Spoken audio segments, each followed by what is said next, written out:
Excelsior! Hello, everybody, and welcome to Excelsior's Endgame spoiler-filled review.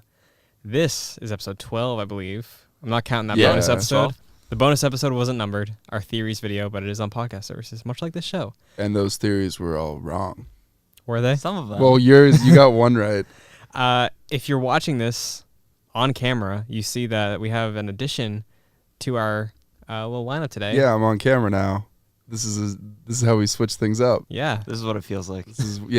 If Hulk is a functioning person and Thor is fat, then I think it's okay for me to switch to an on-camera person. Yeah, okay. Makes sense to me. All right. I am your moderator, Christian Buckley. Joining me, as always, is Jack Martin. Hello, good to be here. Are you excited? I'm looking at you now. Yeah. You're directly across from me. I'm going to stare at you the whole time. Yeah. That's okay. Better discussion that way. Yeah. I don't know what to do with my head because it's like Just looking back and usually I forth. just look over at you guys. It's like yeah. Ricky Bobby. I don't know what to do with my hands. So yeah, Pat is joining us on the table this week. Yeah, it's nice to be here. Welcome to this table. This table. I've actually never sat at this table. Oh, Oh wow. that's a fun Yeah. table. It is, yeah. And making it happen on the mixer this week is Kayla Karloff. Hi. Scream it. Hi. Do you like the Hi. Did you like the movie?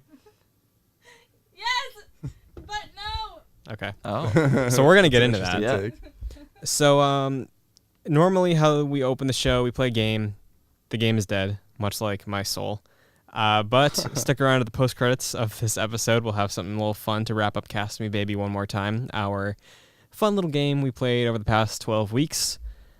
And normally with our Captain Marvel review, we did a little pre-spoiler thing. But if you're watching this, you should have seen the movie by now. Yeah, we're going balls to the wall on this one. No need to not spoil it. It's difficult to talk Yeah. about this without spoilers. Yeah. So I think the best way to start would be to say, I called the opening. You did. I did. Oh, You of did call the opening. of Thanos just dying like. No, I called a lot of the first half hour. I looked over I at know, you yeah. at Oh, one yeah. point, like super excited. It was I was the- like, "What?" It was right when it cut away from Black, and Mhm. it was Hawkeye on the farm. I looked Oh, at yeah. Pat, and he looked at me, and he was like, Yeah. Oh, that's Um, hell yeah. yeah. So I said, ever since Infinity War ended, and there was no scent of Hawkeye, I was Yeah. like, I want Endgame to open Yeah. with Hawkeye and his family, and he's like at a dinner table, and he just they get dusted. Mm-hmm. Like he walks in with dishes, and he's just like, where'd they go? People acted so surprised in the theater, and I was like, "Well, what did you They expect were to like, happen?" "Oh my god!" Like when It's his like- family disappeared, they're like, "I'm like, what did you expect to happen?" Like, Yeah. Maybe like one of them to survive. yeah, I guess. Like No. maybe the one he was training. Like I get if you were Yeah. expecting that. I didn't expect that at all. Lila? The second Really? I saw that little boy with the baseball glove, I was like, "That kid's getting dusted." oh, And everyone in this movie theater is just gonna have to deal with it. I expected like when I saw Hawkeye and his family, I'm like they're all going to die. Yeah. Yeah. Yeah. And That's I, what I th- Yeah, was yeah. alluding to, I, yeah. I think that was the best path because Hawkeye has always been like a really, really solid, good secondary character. Yeah. Yeah. So starting with him, it's like you know everything you need to know about Hawkeye, Mhm. where he is now, just from that first scene. Yeah, and he's a psychopath. Oh, yeah. Yeah. Crazy now. So that I called. Also on our theory thing, I said Tony's back on Earth in the first 15 minutes. I don't know what the exact timing You drilled it, specifics, That was though, definitely yeah. but that was 15. within 15 Yeah. minutes. Yeah, if I'm for saying sure. it.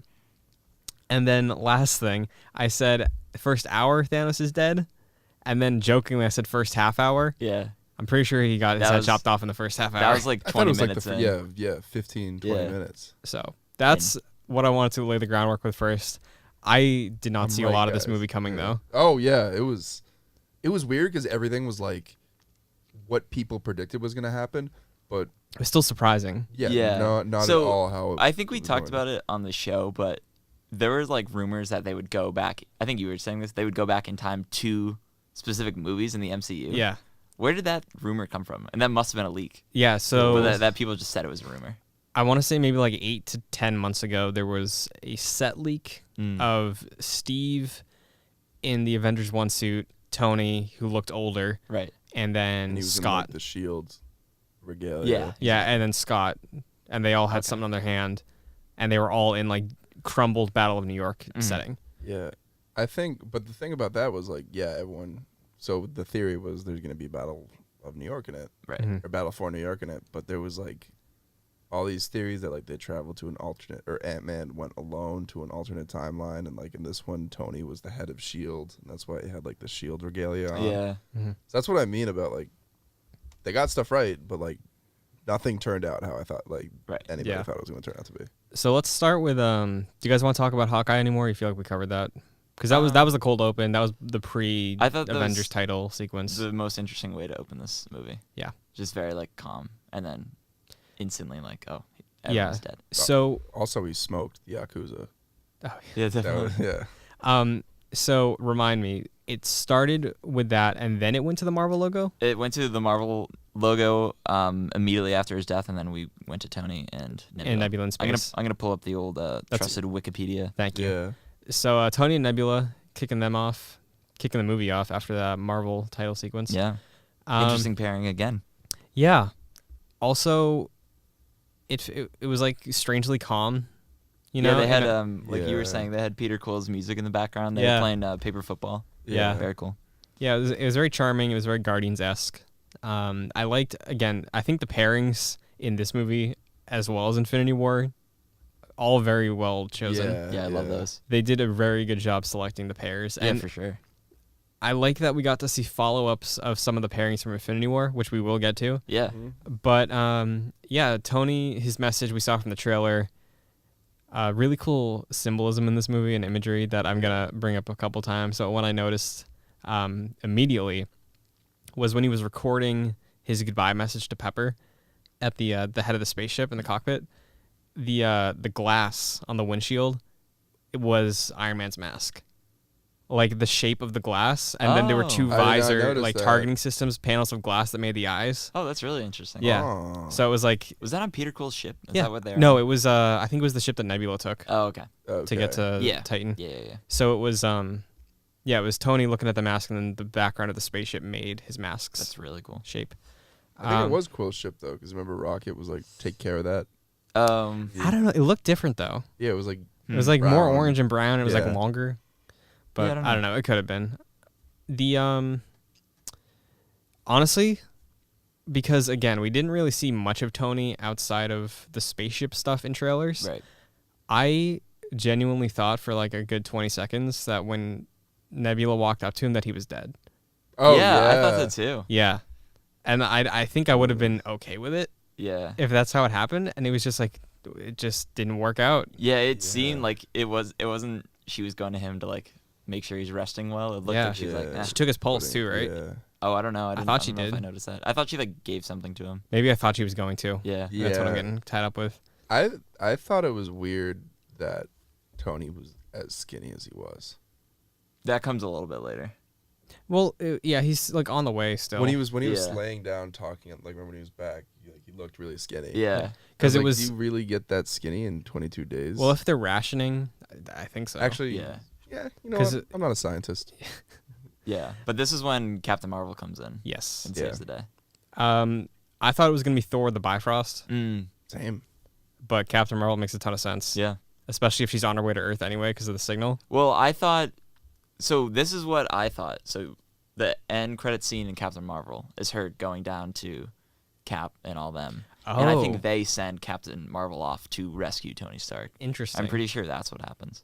Okay. Because what I was like, well, why is she okay. showing up randomly in the dead of space? And I'm like, oh, they probably sent her off. That makes more sense. I think that's what happened. Yeah. That made me. I was sitting there in the theater thinking, oh, the Captain Marvel post-credit scene was a lie. Yeah, but that She- was actually that was like a scene right, yeah. in the movie without it even being in the movie. You know what I mean? Gotcha. Okay. Yeah, I think that's what that was. I'm glad Yeah. you said that. Yeah, because in the movie I was like, that's dumb. Like, she Yeah. really is Deus Ex Machina. But then it makes more sense that they sent her to do that. I didn't even consider that. I thought Yeah. she just like knew. Yeah, But after Tony gets back to Earth, we get a little reunion. I love that he's bitter. yeah, it's very bitter. He's bitter Yeah. towards The everybody. The first time he's Very seen mean. Cap on screen in a while, and there wasn't even like a reunion. They were just both like, we lost. Yeah. He was like, It's kinda "You sad." Said we'd lose together. Yeah, Didn't even do that. it's really sad. I love how slow the first like 40 minutes of this movie are. It's very slow. Yeah. I not a love superhero it. movie. No, I love it though. Yeah, no, because I like it's it too. it's so dramatic, it's so character focused, and the MCU I feel like for a while now hasn't done that as much as they used to. Right. And it was very refreshing because there were a couple of times in the theater, which I'll say, really good theater crowd. Yeah. For the most part. I know Pat had an issue with a couple people. I did. It's always me. It's every movie we go to. I'm going to get into it now. There are two girls next to me who were always saying stupid jokes to each other, and they'd laugh. So, like, it wouldn't even be like, it'd be like if there was a van in the battle for New York, they'd be like, what if the van fell over and killed Captain America right now? And then they both giggle. And I just look over at them all mad, but they wouldn't stop. I was too scared to say anything. Yeah. All right, sorry. I mean, that's a story worth telling. Yeah. So, yeah, I loved how slow it was. I loved how they really went for it with the whole, like, people died. Yeah. You know? Yeah. And it was cool seeing Cap lead that, like, the expedition to Thanos. No, the group. Isn't that the thing that, like, Sam did a similar thing? Yeah, that's what I thought of because Sam led the VA. Meetings. Oh, you mean like after they kill Thanos? Yes. Oh, the support group. Yeah. Yes. So they show up. Tony shows up back on Earth. We should rewind a little bit because I forgot if that was after or before the time jump. Oh yeah, that's after. They get to Earth. Tony reunites with them, and then it's just like, hey, let's just go kill Thanos. Yeah. Yeah. And it was funny. They were like, so we just get the stones and we do it just like that, and they're like, just like that. Yeah. And I'm like, okay. They say some things in this movie where they're so overconfident about what they're about to do, and it's like, this is not going to end well for you. Yeah. Honestly, Black Widow has a line that we'll get to, but yeah. The second that I saw Stormbreaker go through and cut the hand off of Thanos, I was like, there's no way the Infinity Stones are in that glove. Because that was way too easy. Yeah, the thing that I wanted to say about the overconfidence, which I kind of think translates also to the movie, because most of the really good Marvel movies like Homecoming, Winter Soldier, Black Panther, Ragnarok even, all of them, like, I'm sure the creative talent behind those movies knew how good they were, but they feel like the movies themselves feel like they're humble. Right. This movie was like, they were feeling themselves a lot. Yeah. They were like, we sure. know how good this is, and we know how much you love it. Yeah. So I feel like that was the first time that Marvel ever felt like cocky, but it was earned, you know? And it was literally like, they knew we're going to premiere this movie to every movie theater in the country that'll have us, and that theater is going to be sold out. Exactly, yeah. Throughout the weekend. Like, the whole, which we're going to jump into in a little bit, but like, that's one of the ways I feel about this movie overall. Yeah. It's like, this is one of the only times I ever feel like Marvel has been super confident with themselves. Right. Yeah. And it like comes across that way. That, and we can get into this later, like with negatives, but I think that was probably my biggest issue, was there's a lot of fan service in this, which I appreciate, but some of it goes a little too far for me. Yeah. So they kill Thanos. Yeah. Any comments on that? Oh, they do it brutally. They decapitate that Thanos. was execution And style. and this is one of the lines that is like, I'm hit or miss on, but Thor's like, I went for the head. See, that made sense. That makes more sense. Because he said it, like, that's going to stick. Yeah, that was in haunting mind. him. Yeah. Right. Yeah. That makes more sense. There's some other lines that we'll get to. But. Yeah. Also, like, Thanos is just a farmer. I would've thought I expected got something it. more from it. I Well, mean, that's I get what he was said he trying wanted to do. relax. That's another thing too about the way Rest. Thanos is in this movie, like 2014 Thanos, as we can refer to him as. Yeah. I love that in Infinity War he was like so righteous, holy crusade, and he really meant it. Like, he could have used the stones to do whatever he wanted, and like when they come to him in the beginning of the movie, he's like, they were a temptation, so I destroyed them. Like, he is so tied down to his own morals. I like that Thanos. I love that about him. And then seeing like what he does in this movie too, like, props to Josh Brolin, because that's a very good performance of two different versions of the same character. Yeah, he's very like comic booky villain. It is in stereo. 2014. Yeah. In this one, where he's like, I'm just gonna destroy everything, and I was like, nah, that's not the Thanos I know. I appreciate that though, because I was up very late discussing this movie with people. I think Thanos is like top 3 movie villains of all time. Yeah, I agree. Like, just Joker, straight up. Darth Vader, Thanos. Like, yeah, because I it's just what they did with Thanos, how Infinity War was his movie, and he was such a compelling villain, not only standing out with the MCU, but also just like any blockbuster this century. You know? Yeah. Like I feel like he's one of, if not the best. Yeah. Yeah. Infinity War was his movie, and this movie is very much the Avengers movie. Yeah, and very much so. I think the claim about him being a really good villain is supported by seeing Brolin have a completely different take on it, because him going to these super like evil places with just how bitter he is and how personal he made it. Yeah. Like as the other side of the coin of him being this righteous, I will not stray from my beliefs. He even admitted it was personal. Yeah. Yeah. He was like, I'm going to I loved that about Thanos in this movie. Or your planet. Mm-hmm. It's weird. Do you think that kind of correlates with another form of cockiness? Because he only seems to be that way right after he finds out that he eventually does achieve his goal. Maybe, yeah. And then gets his head cut off. Yeah, I could see that. Because again, in Guardians, that the Thanos we see is the Thanos we see in Guardians. Right. Yeah. For everything going forward. And then that Thanos also, I feel like, was still kind of, this is the way it is. It's my way. And he was like very cocky because he was controlling Ronan the whole time. He was like, he still had Gamora and Nebula on his side then. Yeah. So, but. You want to keep going with the plot here? Sure.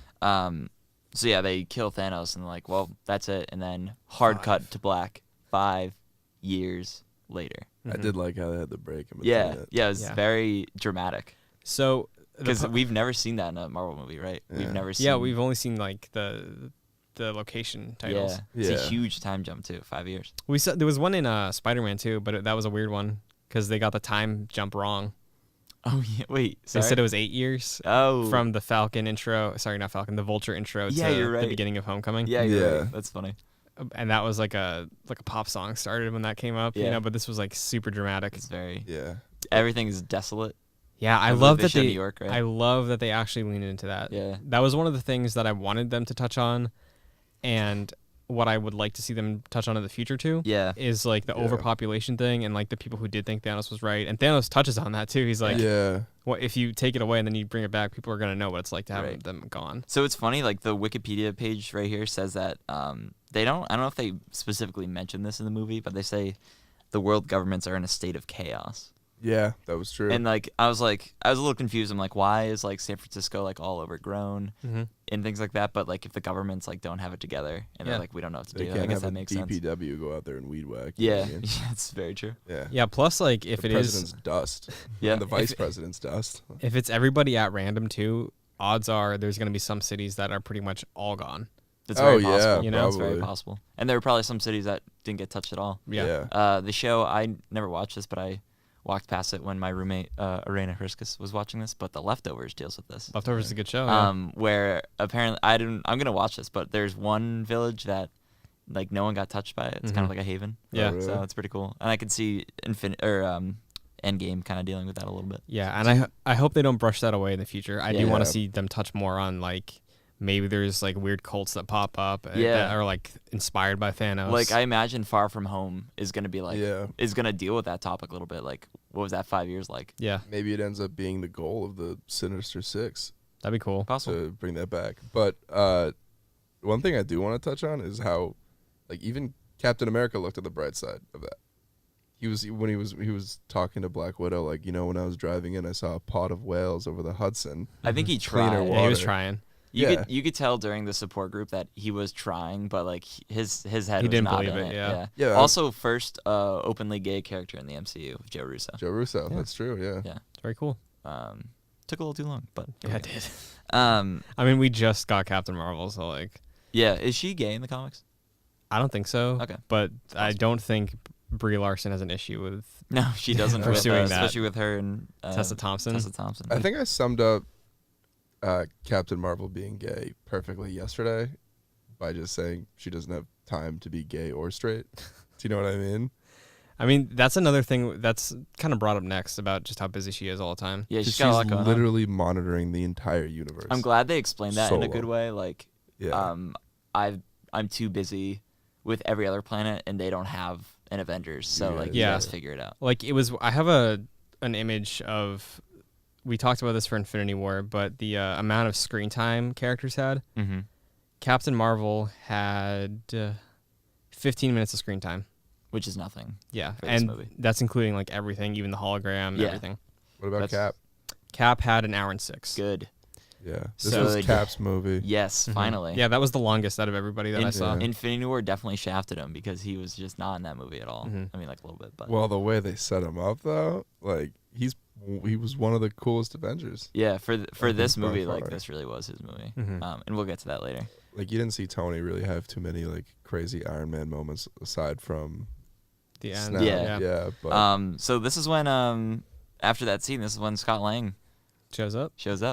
After, and I was saying this to Pat, like the weight of the universe, and like the savior of the universe is this rat that stumbles on this machine. That was the one reality. Yeah. Doctor Strange is like, oh, the rat, dude. It's all about the rat. So yeah, and then Scott Lang pops out to Ken Jeong. Is that who it is? Ken Jeong. Again, another Russo's pull from Community. Yeah, it's really cool. And we'll get to more later on. Yeah. But yeah, Ant-Man's back. He is. Here to save the day. I thought that his reunion with Cassie was incredibly emotional. That was like the first part of the movie where I started crying. That didn't get me yet. Like I think the first thing that got me was something with Black Widow. But yeah, that was rough. That almost got me. This was because seeing her in Ant-Man and the Wasp especially, like their relationship is so adorable. Yeah. And now she's 15 and he like doesn't or however old she is, and probably he doesn't know how to deal with that. Yeah. You guys know that scene in The Office, the episode before Michael leaves after they sing to him and he's like, "Yep, this is gonna hurt." Yeah. That's how I felt the second I saw that. I was like, "Oh man, definitely, we're gonna get drilled." It's just gonna get worse. From and this is where they start introducing like where everybody's at. Where everyone's at. Everyone's called the Vanish now. Oh yeah. I believe that's the first time we got that, and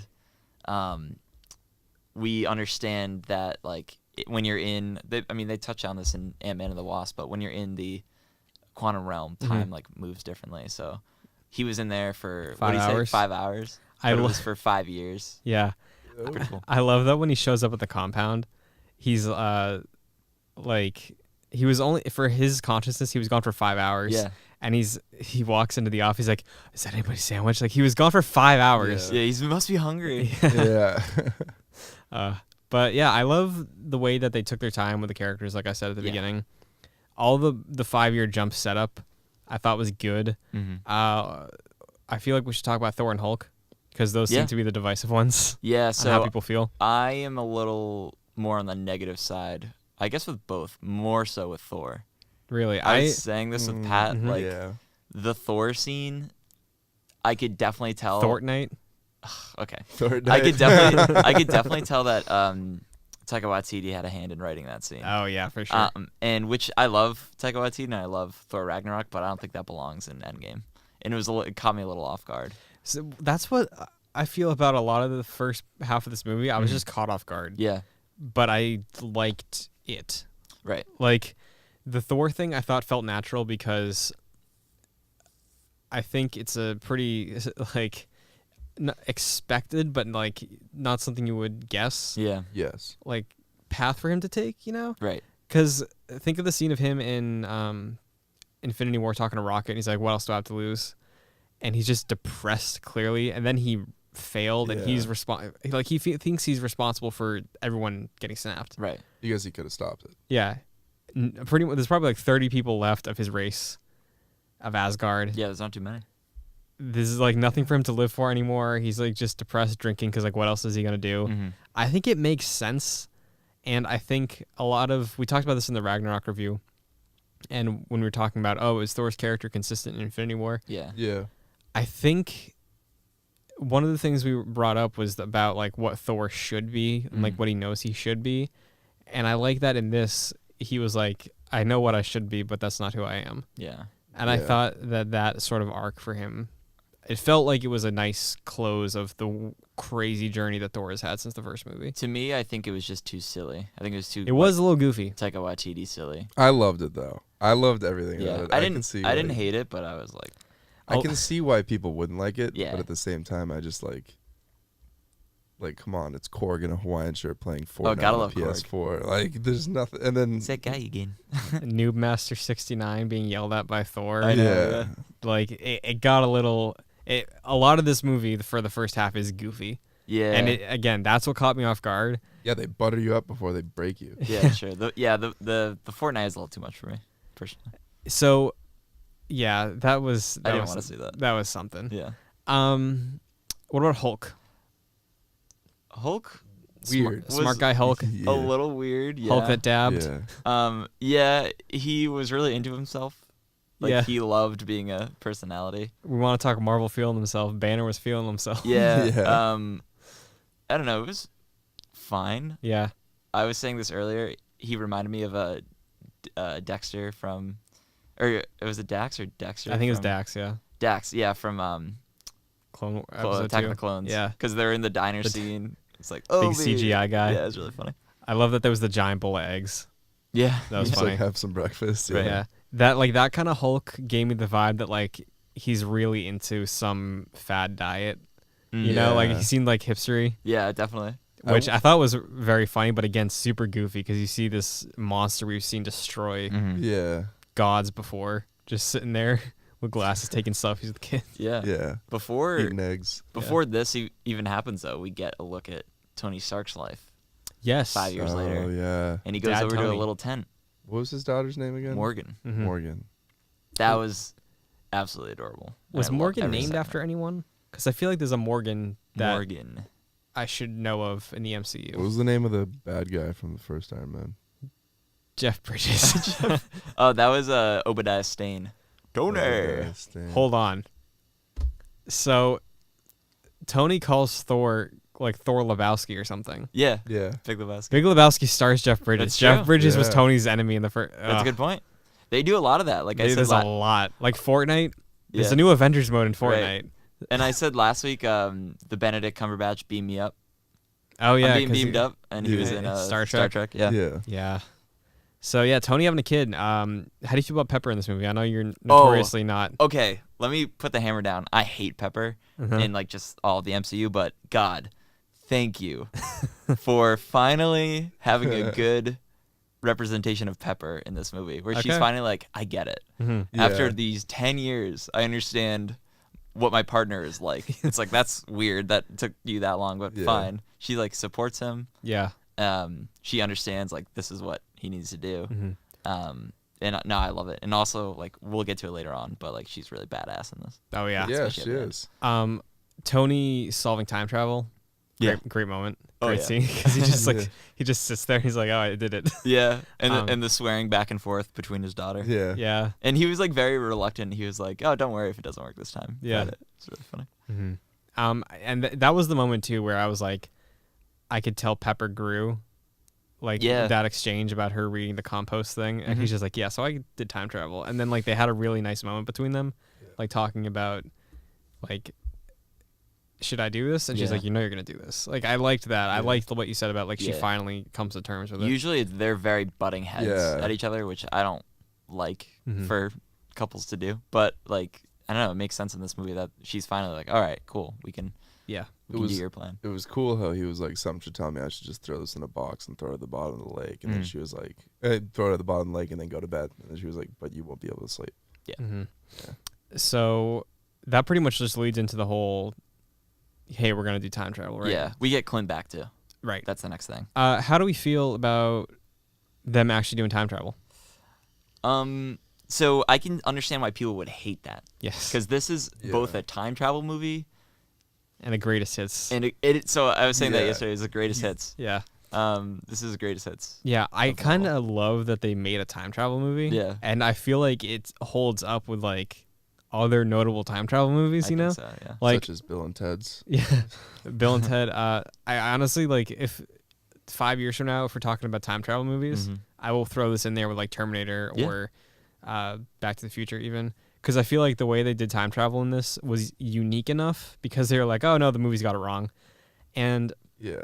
I saw someone say, I love that they purposefully explained how time travel works terribly, so you can't complain about plot holes. Yeah. And I was like, you know what? I don't know if that was the right choice, but I feel like it might have been a right choice. It's awesome that all of their conceptions of time travel is based on movies. Yeah, that was good. They all like start naming movies. It's so funny. Yeah, Rhodey. He's just going off with Clint, and he's like, no, that's how these work. Yeah. Yeah, it was fun. And that's like science to them. They're like, no, this is it. It's really funny. I still don't fully get how time travel works. In this.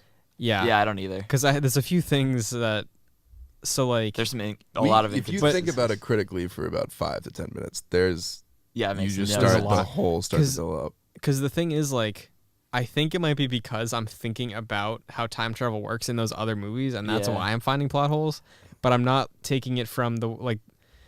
They clearly set up rules for how time travel works in this movie, right? But I'm not looking at it through those rules because I don't remember what those rules were. Yeah, I need to watch it again to like kind of understand it. Yeah, because like the whole thing with Cap at the end really got me because like he goes back in time to deliver the stones, but his older self also comes back to that moment. Yeah, and he has to bring the stones back to the moment they were taken, but in New York, Loki dips out.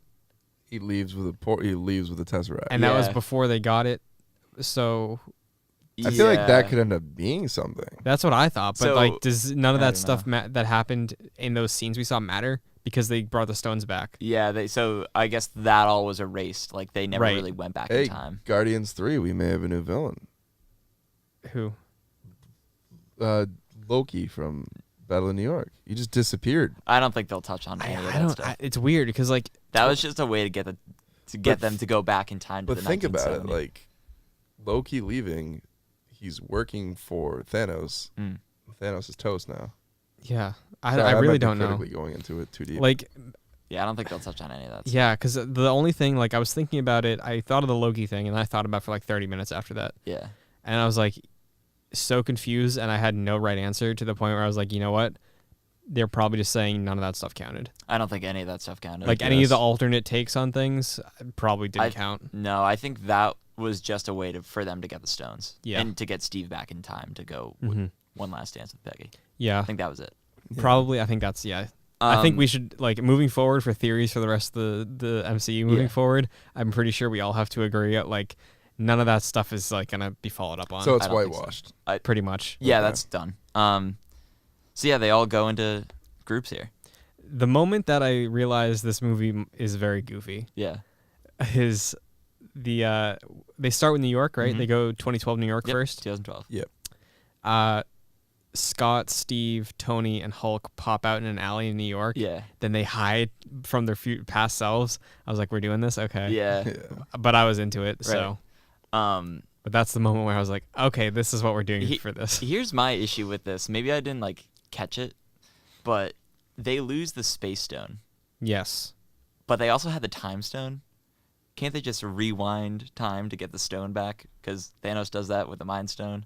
I don't know if Hulk had already gone back to Avengers HQ with the Time Stone. I think they couldn't do that. He might have. I thought he might have. Yeah. I think because I was like, why don't they just rewind time and do that? He probably did. Also, I don't think he knows how to use it because like everyone was so surprised that Strange was able to use it. Yeah. And I mean, they could have probably asked the Ancient One, but yeah, I feel like she would have been super against that. Yeah. I was like, no, I can't do this. Yeah. I'm gonna mess everything up. Well, I think the thing behind that is like you need some kind of like delivery device. Like when every stone's been individually used, like Time Stone was the only one that he held that. Everything else was in a case, I think. Hulk held the Time Stone. Right? Yeah, he held it. Everything else was in a case, though, I think. Okay. Yeah. Like the Tesseract was in the briefcase. Yep. Yeah. The Power Stone was in the orb. Ether was in the tube. That looked like a Mojo from Dr. Evil, Austin Powers. Looked like Austin Powers Mojo. So yeah, New York happens. So it's strange because they're cutting between all these different time periods. Do you want to just do each one? Yeah, we should do each one. Okay. Do you want to start with New York? Yeah, let's do New York. Also, before we get into this, actually, I'll save it for Asgard. Mm-hmm. So New York. We go to New York, 2012. We see it from the perspective of Tony, Steve, Scott, and Hulk. Hulk and the Sanctum. Do you want to start there? Sure. So he sees the Ancient One. When they showed Tilda Swinton, I was like, we're getting some pulls. Yeah, we're getting deep cuts here. Yeah, we're gonna get some characters that I did not expect. People are still gonna be mad for her casting, I'm sure. I don't know. I mean, I feel like at this point we're over it. I'm sure that's simmered down now, but I'm sure people who are upset about that. I don't think people have the right to be mad about Tilda Swinton being cast. She did a great job, and also she has the right to be mad because she had to get rid of all the hair on her head. That was a huge whitewashing issue, though. It was, yeah, because Ancient One is traditionally Asian. And that was the deal. Yeah, I did not know that. It wasn't that it was a woman playing the Ancient One. It was that it was a white woman. Yeah. Well, I retract. Yeah. My statement. But it was cool to see her nonetheless. Be like, oh, yeah, we're getting there, huh? Same with Robert Redford. Yeah, and all those guys from Winter Soldier. Yeah. So Tilda Swinton explains the rules of time travel to Hulk again and to the audience. Oh yeah, over my head. Same. But I was like, you know what? I'm just gonna go with it because at that point, once he was like, oh, so if we bring it back, that little black line doesn't exist. I was like, okay, I'm just here for the ride. I got that if they took the stones away, their present would be screwed because they wouldn't have it. Yeah, I understood what they the reasoning they were giving, but like the rules of how it works is what went over my head. It's pretty vague, yeah. And when she said, or when Bruce finally said, well, like, why did Doctor Strange give it up willingly? She's like, oh, he gave it up willingly? Yeah. She's like, oh, well, this must be the plan, and gives him the stone finally. Also, shout out, mad respect to Doctor Strange from her. She's like, he's supposed to be the best. The best? Yeah. Yeah, the best of us. You're right. So I was like, yeah. It was really cool to see when the Cap, Iron Man, and Ant-Man were all in Avengers Tower. You could see immediately after like the shot of Loki's perspective in the Avengers, looking at the Avengers. Immediately after that, where they're like, "All right, let's get him out of here." It's like very calm and like. I love that Loki was goofing around too. He turned into Captain America. Yeah, it was really cool. I'm going to do reconnaissance recovery. So yeah, seeing that whole thing again was cool. Again, very goofy, and like I understand if people have issues with this, and I feel like we should talk about that now because that's when this starts. Yeah.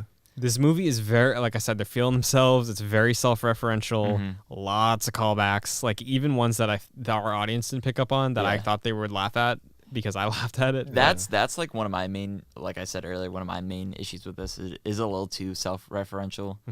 It like kind of took me out of it where I'm like, wow, they're really doing it, huh? Yeah, but the thing is, I don't know how much it upsets me because they definitely earned it. I think so. But so it like doesn't upset me all that. It's just like it's so noticeable. It takes me out of the experience, and it's such a contrast to the very serious tone that Infinity War was. Yeah, but I do think they're able to manage the back and forth very well. Yeah, I think so. Because again, very like silly moments and stuff, but I was weeping a lot. Oh, I was a wreck for most of this movie. And there were multiple times when that movie theater sounded like a funeral home. Yeah. Like that's the simplest. There were so many people crying. Yeah, there was a lot sniffling. Yeah. No like ugly crying. Yeah. Like you know how ugly crying sounds. Right. There was none of that I picked up on, but I did hear a lot of sniffling. I have some silent ugly cries that I was letting go. Anytime, and we'll get to it. Anytime Peter showed back up, I was like, yeah, that's my dude. So that's my biggest negative with this movie. Yeah, same. And it's not even as much of a negative as like this was something that just felt strange, but like it was out there. Yeah. I don't know. It's like a negative I can acknowledge, but it's not a negative for me. What? It's how I feel about it. It is a negative for me, but it's not. It doesn't ruin the movie for me. I love it. Like I'll probably talk about.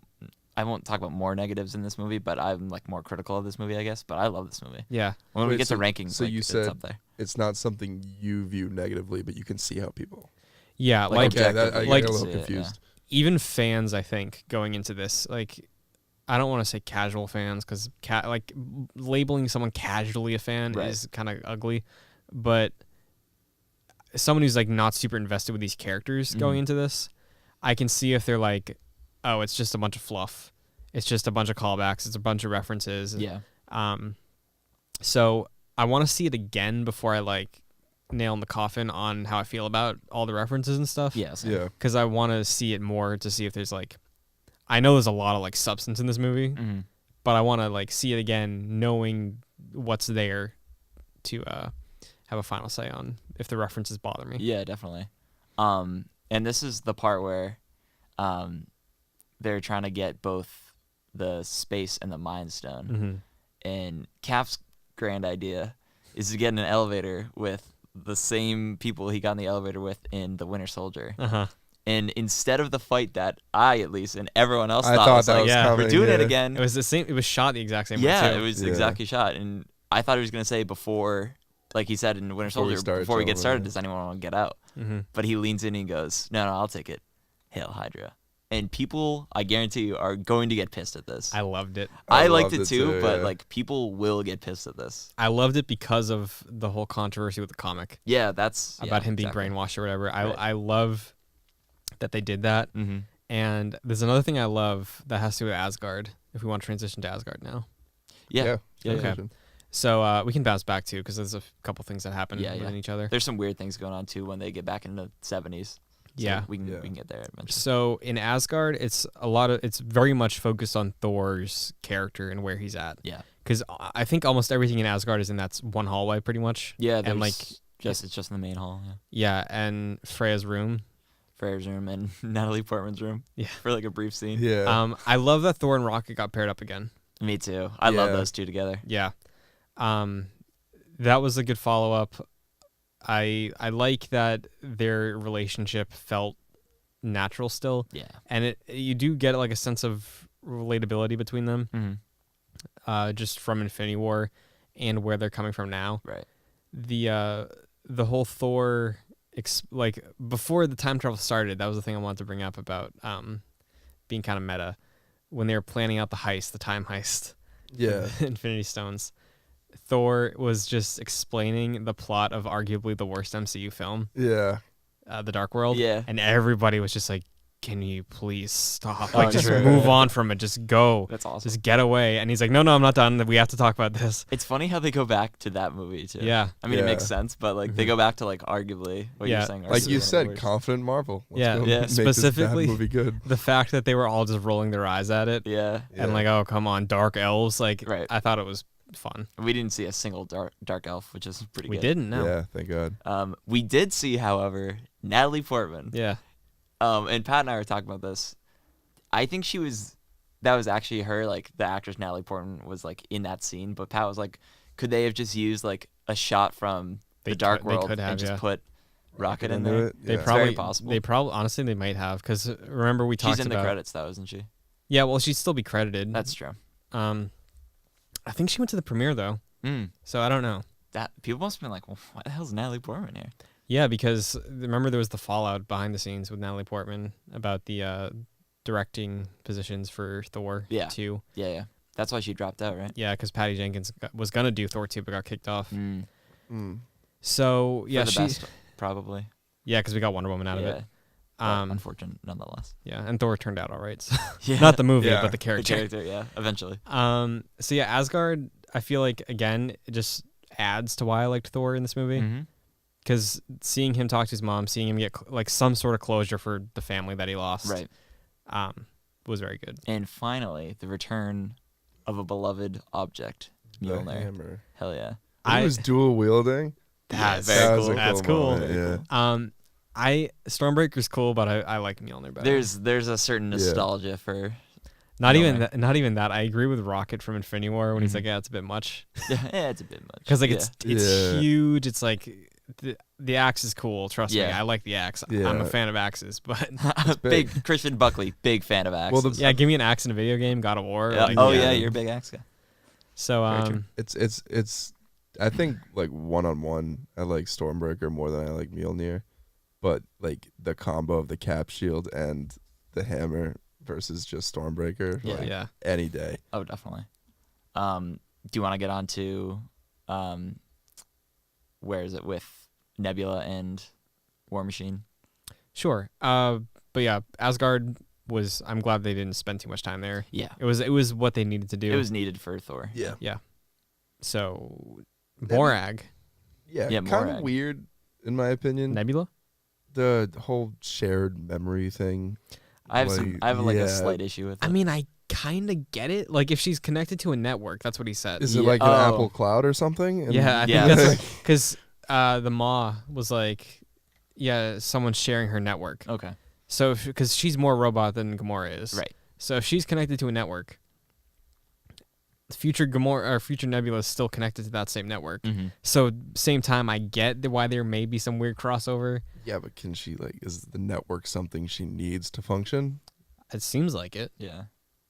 Okay. I mean, I don't want to get too much into it. You know what I mean? The best part of this was basically doing the Guardians opening with Peter Quill singing, and everyone's just feeling it, and then they cut the music, and he's just singing to himself. Oh, it's awesome. And then Nebula's like, or no, Rhodey's like, so he's an idiot, right? And Nebula's like, yeah, that was really good. Awesome. The intro of Guardians of the Galaxy, like personally, just means so much to me. Like there's so much nostalgia there. Oh, it's awesome. And like seeing that in theaters for the first time, I like immediately knew what it was gonna be. So seeing that again was awesome. Greatest hits. Yeah, exactly. It's a greatest hits movie for the first half. And the thing is, we keep coming back to this. I'm just kind of surprised that it didn't feel cheap.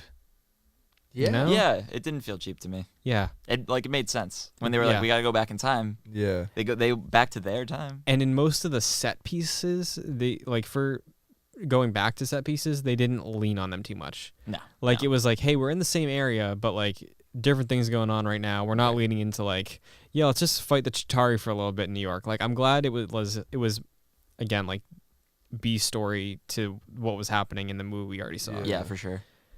Now that was on Morag. Yes. Do you want to get to Hawkeye and Not yet. Okay. So on Morag, Rhodey got some good time to shine in this movie. Yeah, he did. Definitely. More than most, I'd say, for most of the other War Machine appearances. I feel like he had a lot of fun with this, and he had some earned moments. The new Iron Man? Question mark. Maybe. Could be. Also, I think he got a new suit. Never addressed, but he got a new suit. Yeah, he got the Iron Patriot suit. Yeah. That's what it looked like at the end. Back? That's what it looked like. Oh, very cool. Because it was like it looked like it was brushed red, white, and blue. Oh, it was like it looked bulkier. Yeah. But I was surprised. I was like, oh, okay, he's rocking that again. Yeah. I'm looking up. War Machine had 35 minutes of screen time. Very cool. Yeah, more than most. Nothing wrong with 35 minutes of Don Cheadle. Sure. Ant-Man had 38. Huh. Which, again, doesn't feel like he had that much time. I feel like he had longer. Yeah, definitely. So, but yeah, shout out to him. Nebula in this movie also plays a very big part. The best representation of Nebula on screen, for sure. Yeah, she kills herself. I would say so. Yeah, in a way that's different she destroys from the way that it sounds. Exactly, yeah. Because the thing is, she destroys her past self. Yeah. And again, I'm just thinking of it as like how past movies like this go. I was like, oh, so she's dead, but no. Yeah. So it's character growth. Yeah. Yeah. What? Because like makes no sense. Well, like it got undone, I think. So like it's not like I think what was I listening? It was either Jeremy Johns or Chris Stuckman was talking about this. It's not the Marty McFly Back to the Future way where if your past or something happens to your past, you don't get affected by it. That's the thing. This is also it's the Dragon Ball way, multiverses. This is the Lost way too. Like your present is still your present. Like if you go back in time to the past, you can still die. Yeah, and the reason that I keep questioning stuff like this is because I'm thinking back at it. I'm just trained to think how time travel works in movies. Right. So what's weird for me is that it apparently when you time travel, you create another version of yourself. Another version of yourself that exists in a different universe. But if you remove a time, but it's the same one. If you take a time stone out of it, then you create another one. Yeah, it was a good movie. I don't want to talk about it. I think Marvel's gonna scrap the whole idea of having a multiverse because that would be too much. I don't think they're gonna do that unless they do like a Miles. They already have Miles Morales in the universe because you could do multiverse. But I don't want any of that. Yeah, we can hop on to Vormir now. Yeah, the very very sad scene. The moment when they made the teams and like when they were on the platform like splitting up to time travel to do the teams, when it was like, okay, you two are going to so they went, it was Widow, Hawkeye, Rhodey, and Nebula went together. Mm-hmm. And then when they space, right? Yeah. But whenever they first said they're getting the Soul Stone, I was like, oh no, one of those people had to die. Exactly. Because we all knew that going in. And the thing is, we didn't see them again for like what felt like 25, 30 minutes, and the entire time in the back of my head was like, one of those two characters is dead. Like it's just gonna happen. And it's funny. When I was thinking back, I said it earlier in the podcast, but when Scarlett Johansson says, "See you back in 10 seconds or 5 seconds," or whatever she said, I was like, "That's not you should not say that. That's overconfidence." And she was the only character that died from that expedition. There were a few moments of like some foreshadowing that I'm blanking on right now, but there was a lot of that some of it didn't pay off. Like I thought when Tony at the beginning was like, slap that on his chest and hide, I was like, is that how it's gonna end? Yeah. Like, is like Steve gonna be the one that has to like pin Thanos down and like have him blow up? Yeah, and I guess that just turned out to be a ruse. Yeah, a few of those. What's really sad about Scarlett Johansson's Black Widow is she's the best she's ever been in a Marvel movie, I think, in this. I still like her a lot in Winter Soldier, but this is up there. I think she's like leading the team in this. Yeah, she has a good leadership role in this. She's kind of like the head of the Avengers if you think about it. Yeah, she was She's like dispatching everyone out in like the galaxy. Yeah, she was like in a Fury position kind of. Yeah. Like she was dispatching the Earth and Captain Marvel. Yeah, and she had way more lines of dialogue. Yeah, I'll check how much time she had. Like just like thinking about her in like Iron Man 2 where she was just like the sex object. She was just eye candy. Yeah. To this where she is like she has an actual role which she absolutely deserves being in this franchise for like a decade. So long, yeah. 35 minutes for Black Widow. Yeah, and I think this is definitely the best version of Black Widow we've seen, and it's sad because she's gone now. The sun shines brightest before it sets. That's true. But we're getting a prequel still, and I don't know how much of that character strength can translate. I'm sure they're gonna not like go, since what you just brought up about Iron Man 2 being in the past, and that's when she was just like eye candy. Right. I don't think they're gonna do that again. No. Like they're not gonna regress to that. I think they're gonna keep up the whole like how good of a character she is now. Yeah. And she's been a good I feel like the only dip she's had after Iron Man 2 was Age of Ultron. Absolutely. That was everything like a else, huge step back for everything else. I've always liked Black Widow. Yeah. And Winter Soldier, I love Black Widow. Yeah, because it was very much like I'm a monster because I can't get pregnant. It's like, okay, that's clearly not written Whedon. by. It's not written by a woman. Like this is Joss Whedon. But Black Widow will be directed by a woman, which is good. Probably written. Too. So Black Widow dying was the first thing that got me to cry. Yeah, that got I me welled too. up. I didn't there wasn't a tear that came down, but it was like tears in my eyes. That got me. Because she's one of the original 6. She was one. She's been there forever. The first of the original 6 to go. Yeah. Been probably between 7 and 8 years since she's first been introduced. It was 2009, almost 10 now. Yeah. Because 2010 was Iron Man. 2010. Yeah. So 9 years. Yeah. But yeah, that was brutal. And they played the same score where when Gamora got thrown off. Yeah. I didn't know how to feel about that. The same score? Yeah. Because like even in Infinity War, I think it's like emotional music, but like it's emotional music. You know, it's like, oh, shouldn't you feel sad right now? Yeah. Also, very brutal. Yeah. They showed blood all over her head. I liked that though. Yeah. Because it was like the red hair. Oh. So it was like her blood was like, and like her whole history with. She also fell off a mountain, so there's probably gonna be some well, blood. like I mean, they didn't show Gamora, right? They showed like No. high up Gamora, I think. Yeah, they didn't show any blood. Yeah. I thought there she was. might not have. I thought there was some weird. She had like red blue, blood. like blue or green purple blood. goop. Yeah, And they don't care about showing that. No. Like if it's red blood, don't show that. I'm so surprised about the things they've gotten away with. Infinity War and Endgame. It's a lot in this movie. They executed a man. Yeah, straight up. And like when they showed it on the hologram, maybe they got away with it. They showed the hit happening and blood spurting out off. Yeah, sever. Insane. Absolutely insane. Can't believe they did that. So, are you upset that it was Widow and not Hawkeye? No. And I loved that scene because they were both talking about themselves. Yeah. And I think we're talking about different people here. And God, the just competition to kill themselves was so poetic because they both they have a history. They have a history, and it's sad because they're the ones that each other loves the most in like the most platonic way, of course. But God, that's so sad. Yeah. And it was I don't know. I loved that scene. Yeah, I had a feeling Clint was going to be the one to walk away just because of the family aspect. I thought so. And the Disney Plus thing. Yeah, and the thing is, I kind of could have seen it be him too because like maybe he wanted to repent, for all the murder he's done since then. He's like, I can't face my family this way, and he brings that up, but like she's like, nah, dude. Yeah. But yeah, that was a hit. That was a hit, and I don't know. I really loved it, and it's very sad. Yeah, it made me sad. What happens after this? It's weird that you kind of forget that she passed because of the ending. Right. they kick your ass so much. Yeah. Yeah, there's just so much more after that. Yeah. Do you want to get into the Tony and Oh, Cap yeah, stuff sure. in the 70s, in Sure, 1970? Mm-hmm. That with got me. the Stanley cameo. Starting off Yeah. with the Stanley cameo, yeah. Mm-hmm. What did he say? Peace and love?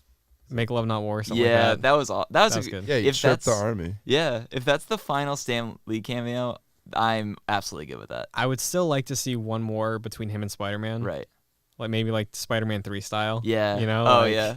He's like, oh, he's a good guy. Like something like that. Enough said. Yeah. I'm just really glad, like, if that is his final words Yeah. to the world, make love, not war. That's good. That is That is poetic. wild. That's Especially for beautiful. everything Wow. he's done for setting this up. Like being so, again, it wasn't just him, but Yeah. he had a big hand in a lot of it. Marvel, like, the MCU wouldn't exist without Stan Lee. Oh, yeah. And like Yeah. Jack Kirby, Steve Yeah. Ditko too. Like, but yeah, Stan Lee is like the face, you Right. know? So that was It was good. great to see him. Mhm. Also, speaking of his face, got some de-aging going on, right? Yeah. At least a wig. A little bit, yeah. Yeah. something. So the military compound back in New Jersey. Big fan of this scene. It was good, yeah. Yvette Nicole Brown, another community. Yes, she's Another also Yeah, in she Drake and was. Josh. Yeah, She was Helen, yeah. Helen, yeah. So this is when I thought Cap was gonna stay. I thought he was not gonna go okay. back. But then I was like, well, Peggy's like 30 years older than Cap at this point. She doesn't look it, but like, It's the 1970s. Yeah. and Cap left in 45, Yeah. so it's a little weird. But I thought he would just be like, no, Tony, you got to go back. But it makes sense that he didn't do that because like we got to fight. Yeah. coming up Yeah. ahead. I feel like he wouldn't have like would've, walked like- away at that point. I Yeah. feel like because again, he's always the one to be the first to face Yeah. any opposition. Granted, they also didn't think they'd have a fight. 'Cause Yeah. Thanos is dead. Yeah. But it makes sense. End of the that he line. could do that. End of the line. Yeah. Oof. Well, he probably also realized once they do this, he can just do it again. Yeah. Like he formulated that plan that happened at the end of the movie right there. Yeah. Yeah. When he, Yeah. you're right. You're right. Like- When he was looking at Peggy, he's Yeah. like, I know what I'm gonna do. Yeah. It may not have been apparent, but there were like we saw with Hulk too. Like he was like, "Hey, I tried to bring Widow back." Like Yeah. like I tried, there's yeah.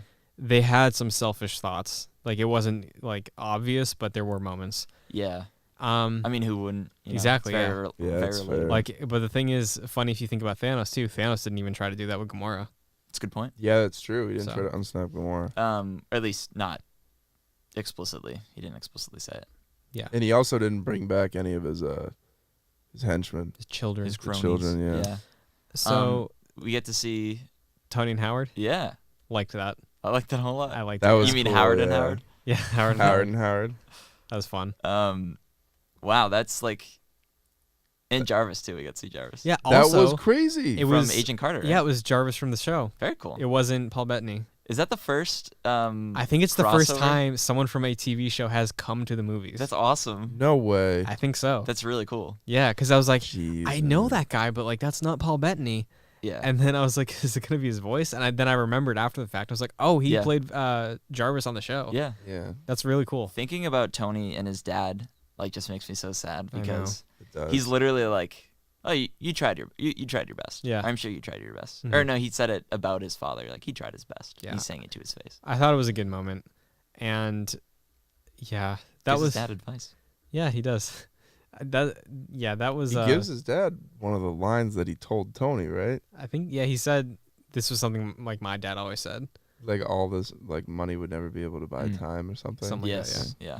Which ended up not being true because they made stuff that buys time. Yeah. So how do you feel about him seeing Peggy? You said you like that, I right? loved it. Absolutely loved it. When he got into that office and saw Skinny Steve, I was like, oh, I know where we are. I was waiting because the thing is when he walked in, you could see RTER on the Yeah. door, but backwards, and I was like, nobody picked up on this yet because nobody Yeah, made I a saw noise. it on the Yeah. back too. Yeah. I was just waiting for the moment, and then, once they showed the picture, Yeah. and then that's when people started reacting. I loved it. I did have a stupid moment during that though. What was it? So this Do you is think it like was Tommy Lee Jones' office? no, this is Oh, that would be awesome. Imagine if he was in this too. Rogers, what are you doing in here? it was. I'm not smart because my mom's name is Margaret and she goes by Peggy. Mm. So I saw Margaret Carter on the door and I was like, "Who is Margaret Carter?" Yeah. And then Peggy yeah. came into my mind. We also get to see old 1970 Hank Pym. We do. With That's the true. very first Ant-Man helmet. Yeah, that was a cool nod. Very cool. Yeah. I like that. Must not be practical if it leaves his mouth open. No, not practical at all. So yeah, that was the 70s. Was there anything else there? Not that I could think of. It was Yeah. those were the biggest. It was a nice interactions. character moment for the two of them. It was like a nice little closure since that was Yeah, and So- that's so when I was talking about the time stone not being able to like get the space stone back, I think the reason they sent Hulk back in time or back to the HQ was for them to go back in 1970 and have that moment. yeah, because they both that was like pretty much both of their final character moments. Yeah. Everything else was pretty much just action. Right. Yeah. That was them being like, this is what we need to do going forward. Yeah, like the last resolution, the last moment they get for their characters. Obviously, Cap got more, but we didn't see it. Yeah. We saw part Yeah. of it, but like the whole extent of the 70-year life he lived, we didn't get to see that, but we got this final moment for both of them. Yeah.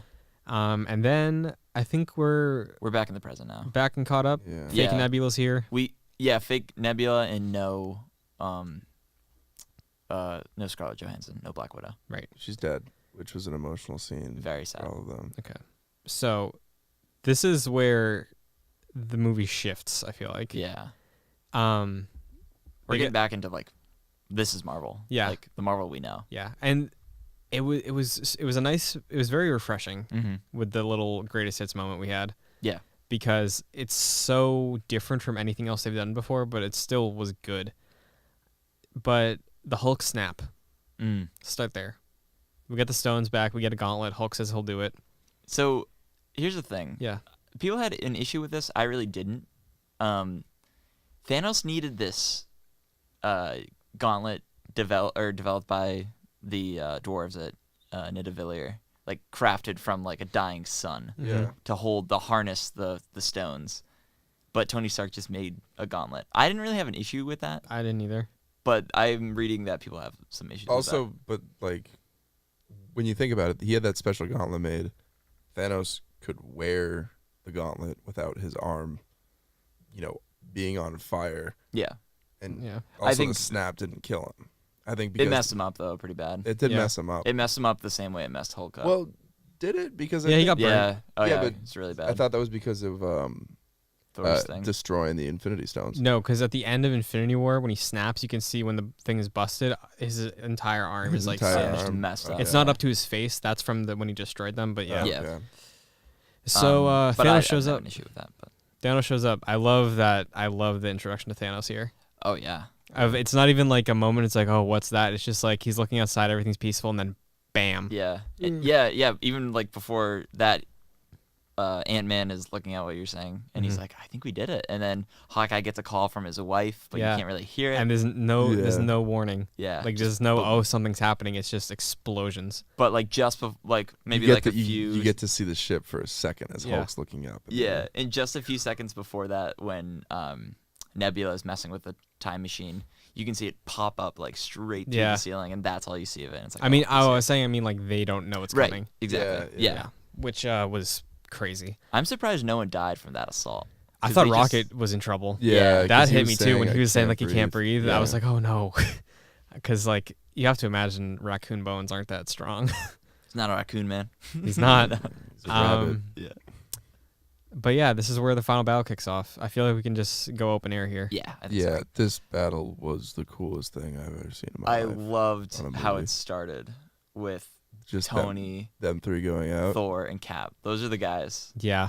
Those are the big guys. Also, Thor looking very Viking-y. I was saying that to Pat. Yeah, earlier. he does. They really went. I in like with that he got the braid. Norse. Also, I feel like I haven't seen this discussed yet, Yeah. and I feel like there's probably something here, but I'm sure there's a parallel between how Thor looks and how Odin is, That's a good point. because they're really Probably, yeah. they're really strong still. They're commanding presences, but they're like Big boys. tubby yeah. gods. Yeah. I was drinking a lot. Yeah. Yeah. God, from this to the very end was just cinematic bliss. Yes. It was so sick. I saw someone say that this is the Return of the King of superhero movies, and the Academy is foolish if they don't nominate it for Best Picture. That's interesting that they say it's Return of the King, because there are a Yeah. lot of endings to this movie.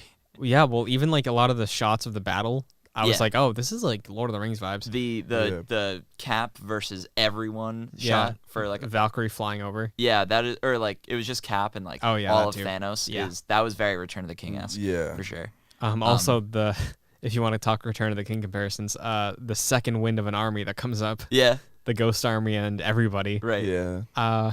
God, my favorite part of this is the absolute focus on Captain America for the first part. Yeah. Especially with Mjolnir, dude. Dude, when he gets hammer. That was my favorite part. Before the that, movie theater erupted. Yeah. The second they saw him holding that hammer. Before that, even when Thanos, his blade cut through the shield. Yeah.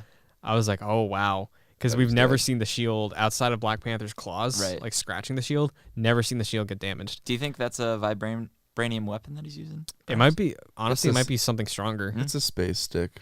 It is definitely exactly. Yeah, like a lightsaber could probably cut vibranium. You know. Yeah. So, because this is the strongest Earth metal, but Thanos obviously not from Earth. God, that was beautiful. Yeah, I think was sick.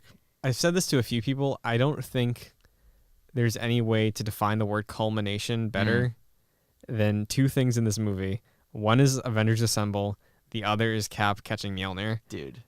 Yeah. That was like the Rey moment in episode 7. It was, and I love that moment so much. But this like stomped that into the ground. The Avengers Assemble. Yeah, because this no, I mean like him catching the hammer. Oh yeah. Because I loved the Rey moment with the lightsaber and like pretty much going for the exact same thing. Right. Yeah. But this landed so much harder. Because it's like a decade worth of building up to, and it's finally like we got the little tease in Age of Ultron where he sort of gets it. The seed was planted. I love that Thor too. He's like, I was right. Yeah. Oh yeah. Yeah. He does say that. Doesn't he say like, he's worthy, or did he say, I was right? I knew it. Or he says something about it. I knew it, or something like that. And it's funny because in Age of Ultron he wasn't worthy, but after Civil War. Yeah, he's worthy. The journey he went on. Yeah, yeah, it's really cool. It's true. Oh, also we skipped over this too because again, there's so much in this movie. But shout out to when at the end of Asgard when Thor calls the hammer back and he's like getting emotional. He's like, "I'm still worthy." Yeah, that was really good. I heard people go, "Aw." Yeah, in the theater. Yeah, that was nice. Yeah. But yeah, last episode we talked about clapping during movies. I clapped in this movie. Oh, yeah, I broke my rule. I multiple times. I have to reconsider. Yeah, because see, the thing is, it has to be earned. You had your rule of like 3. Yeah, yeah, that was shattered. I clapped like 17 times. Yeah. I wanted to like stand up and cheer when he caught the hammer. Yeah, same dude. Yeah, because that was just so good. That was great. It sounded like a end line in a rap battle was just dropped. When he caught that. Everyone was just like, oh. And he had some moves with it too. He threw a shield up, he hit it, and it like all the vibration. Combos was so good. Oh god, dude, it was amazing. It was so good. Also, shout out to Thor dual wielding. Yeah, both of that them. Was before dope, that. Yeah. The moment when Steve catches Stormbreaker. Yeah, he's like, no, give me that one. Yeah. Thor prefers Stormbreaker. That one. Yeah, interesting. But yeah, and we get to the moment where it's just Cap and Thanos, which I love how it's just them at one point. Good shot. And then we get Cap on your left. Yeah, and this that was so good. That's another line where I was like, that is like a direct reference, but I love it. Okay, I thought you were gonna say you hated it, dude. But that was really great. Good. Dude, you know me and my on your left references here, but God, I loved that. And then you see Doctor Strange, who's it? Falcon comes in. Black Panther, Shuri, and Okoye are one of the first. Yeah, the first 3 too. They come through, and then like multiple different. The Guardians come through. Spider-Man comes in. Like those Guardians. Spider-Man's entrance was amazing too. Oh, that was a clap moment, and that was a cry moment too. Yeah. I cried so much during this battle. I was weeping. And then we get the Avengers Assemble, also, that is earned, dude. Spider-Man just right off the bat, hilarious, again as a character. Mm-hmm. But yeah, I don't think anything in movies will top that Avengers Assemble movement or moment. Yeah, again, I know those are like we've made a lot of bold claims on greatest of all time things so far, but like again, I really think it's because this entire series is unprecedented and so much of it has been earned. It is absolutely unprecedented. Slow burn. Yeah. Because like again, I like culmination with Avengers Assemble. Like if they didn't tease it for so long. Like that moment would just been like, oh yeah, he did it again. I'm getting goosebumps just talking about it. It's so cool. I know. I forget what made me cry so much during the end of this movie, but there were a lot of things. You know what made me cry was when Tony saw Peter. Yeah, and that just I was didn't crying say there, yeah. anything and just hugged him. Just hugged him, yeah. And Ugh. I go, Peter was like, I might have passed out or something. Like, Yeah, he was like recapping for Tony, Yeah. but also for the audience. He was and this wizard guy was like, it's been 5 years. yeah, and he's like, it's been 5 years. We gotta go help Captain America. It's like, all right. It's Yeah. like so cool. But yeah, the final battle had a lot of callbacks. Yeah. A lot of callbacks. Yeah. Did you Instant kill. Did you appreciate Instant Hey kill was Brooklyn No, Hey Queens. or Hey Queens? I yeah, loved Hey that Queens, because yeah. good. me especially, like and during this battle and after Tony died, I was like, oh, Cap is gonna be the mentor for Tony or for Yeah. Peter, Right, yeah. but of course not anymore. But He might no, be still. maybe Yeah, like an in his old figure. decrepit age. But no, I loved that especially. Yeah, that was really good. I this is one that nobody picked up on in the theater. I thought people were gonna laugh at this. What's that? It was I think it was when Hawkeye ran out onto the battlefield with the gauntlet, and then off screen you just hear Black Panther. He's like, Clint, because remember in Civil War he's like, hey, I'm Clint. He's like, I don't care. Oh, Wait, wow. what was this? In Civil War, Black Panther and Hawkeye face off. Oh, he's like, yeah. hey, we haven't met. I'm Clint. I don't care. Yeah. And then when Hawkeye shows up on the battlefield, Black Panther calls him. He's like, Clint, give it to me. It is weird that that's funny you say that because I was like, That is oh, it is a cool. little weird. That's what I picked up on. Yeah, he said it. I'm like, that sounds weird. yeah. Um, It's because you've heard it before. but you gotta give the biggest of shout outs to the woman helping woman scene, where it was. Before we pretty get to cool, that, Yeah. again, one of my favorite moments of this entire battle was when Thanos was like, just destroy everything. And they're like, but our soldiers. And then no words. They're shooting for a little bit. Nothing happens. No like signal for anybody. The cannons just turn to the sky. Mhm. And it's like two things there. One, Thanos knows exactly who Captain Marvel is. And that theory about him Yeah. hiding and setting people out because of her, probably true. And then she just shows up and wrecks shop. And that was amazing. Hell yeah. She smoked that ship too. Yeah. Do you know what's great about Captain Marvel in this is that she is OP and a little bit of Deus Ex Machina, but they don't overuse her. Yeah. That's true. And yeah. I'm glad that they don't. Great because they scene. could. Yeah. Great scene. Her just absolutely wearing a Thanos punch. Oh, yeah. You know, he just claps The her in headbutt, too, nose. yeah. Yeah, definitely. And yeah, I think honestly the decision to make Captain Marvel the protector of everything else, good call. Yes, Yeah, definitely. Because definitely. She's like the Doctor Strange of the galaxy. Because I feel like that fixes the Superman problem if you want to do that Yes. comparison. Because like Superman, it's like, oh, he can be anywhere in a second. Right. But if you stretch her across an entire like universe, Yeah.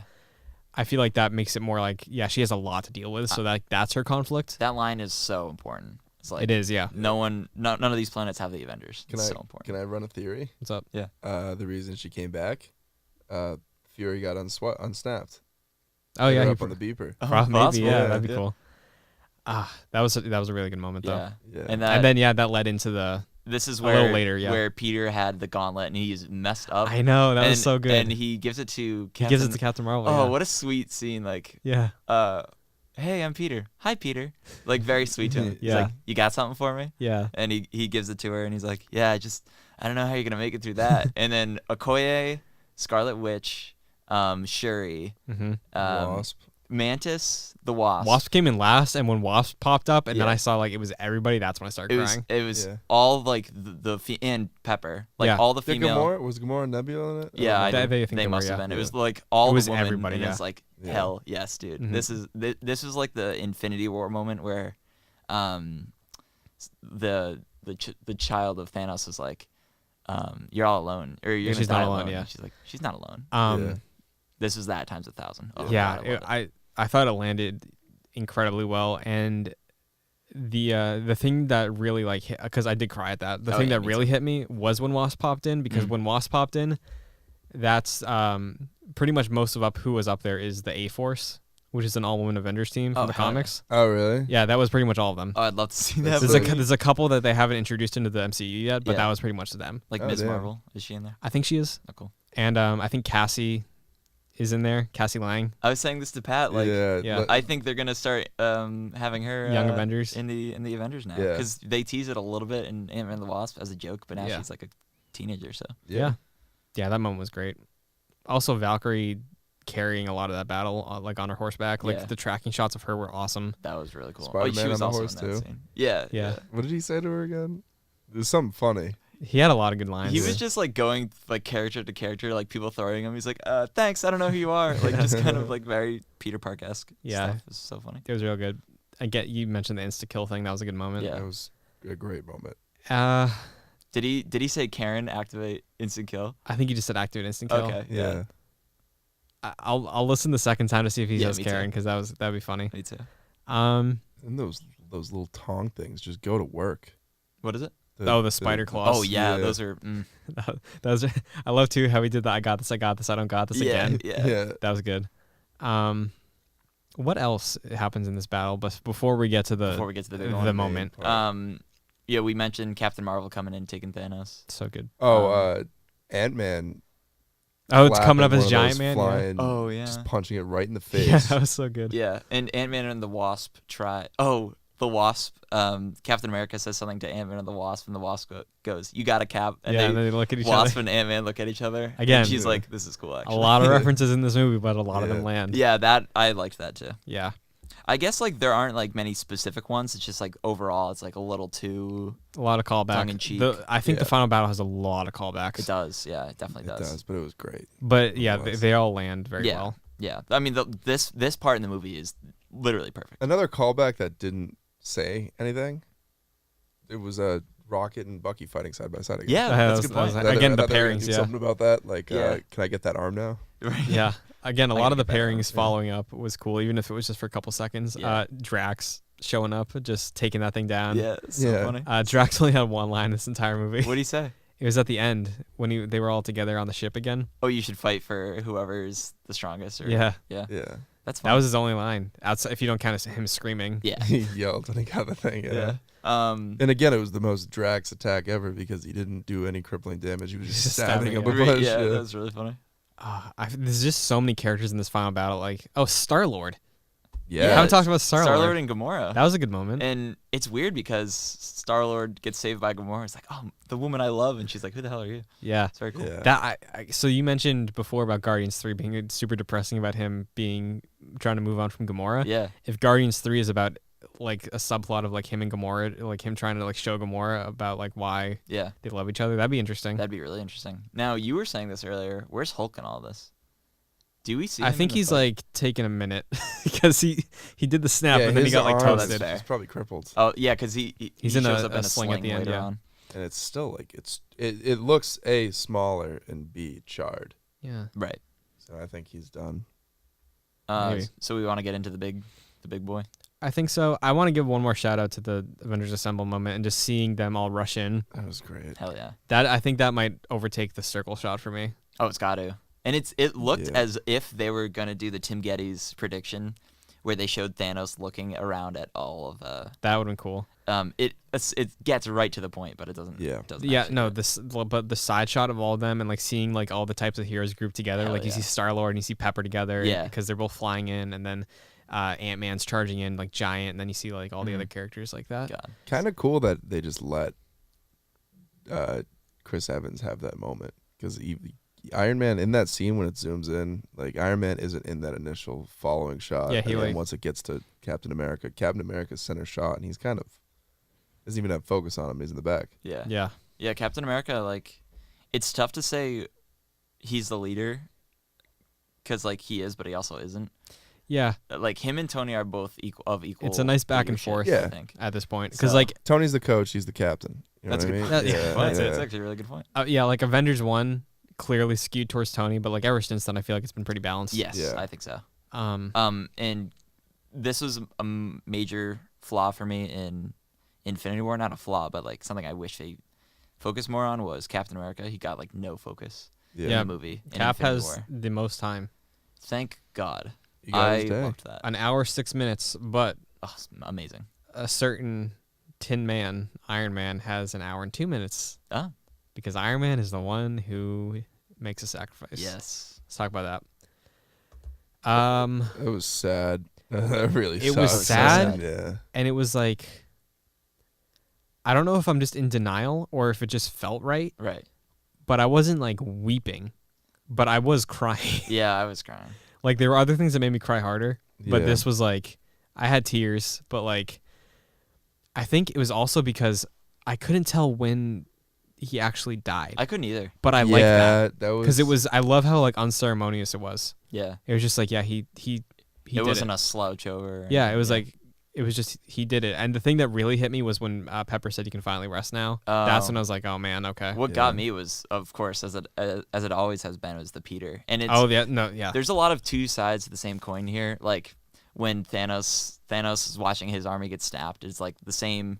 Yeah. The sounds you can hear from Infinity War when the Avengers and all of their people get snapped, but that felt so good. Yeah, and Peter comes up in this scene and he says, "Mr. Stark," again, but it's the opposite way where he's going to a dying Tony Stark. Yeah, it's very sad. I'm glad you reminded me of Peter because that is what made me cry there. Yeah, that got me. Pepper was the one that made me realize when he died. Right.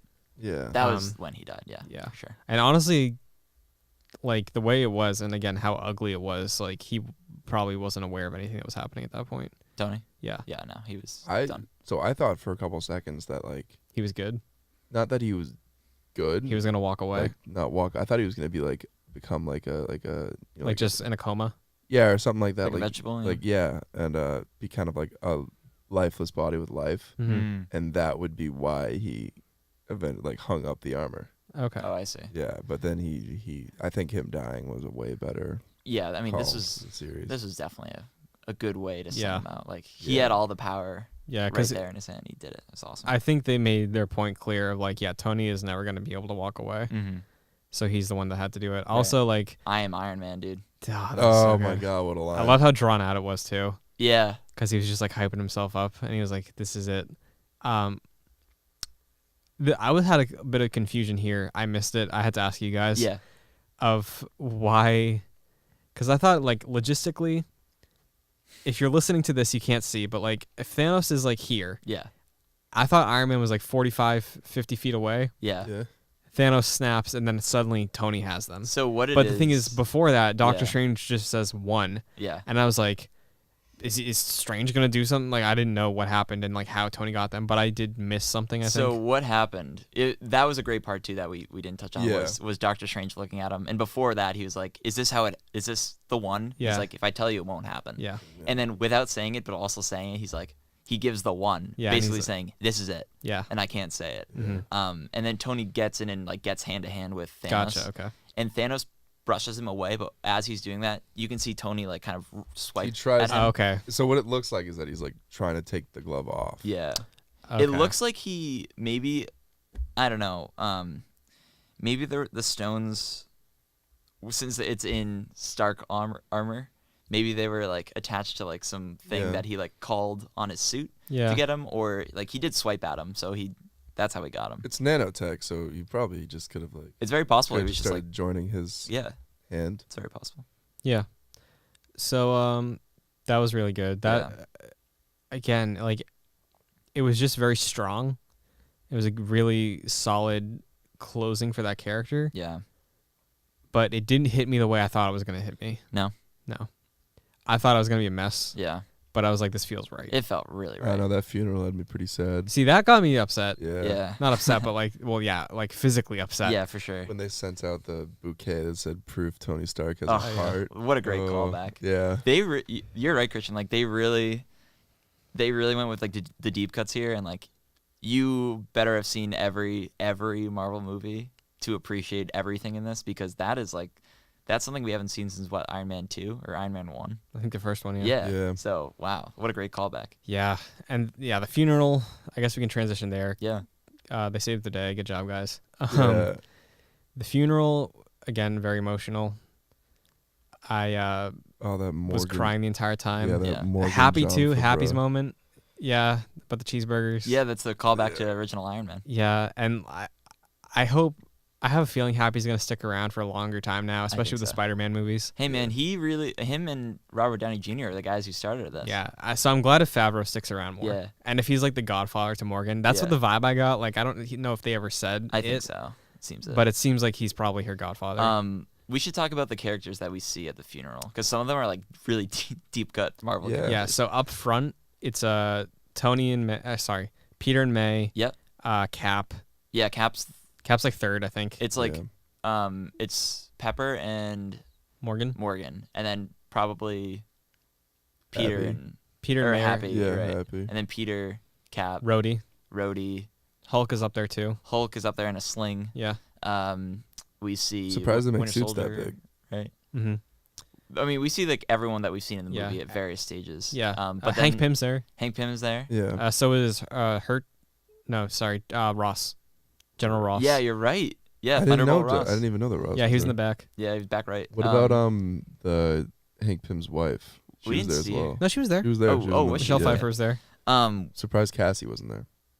Yeah. Yeah. Or was she? I don't No, know. she wasn't. The biggest surprise, and I had to ask you guys. I was Yeah. like, "Who's this random dude this random kid in the back?" And it's the Iron Man 3 kid. Yeah, Yeah. all grown up. And it's funny because we talked about this at the show, that there were rumors that he was, or I guess confirmed that he was cast in Infinity War, but it wasn't until this movie that he showed up. I'm glad you brought that up because I forgot about this. The 13 Reasons Why girl Yeah. was cast in this movie. She's not Apparently, her storyline was cut, but she was going to play an older version of some character that we know. Oh, Huh. I don't know who it was.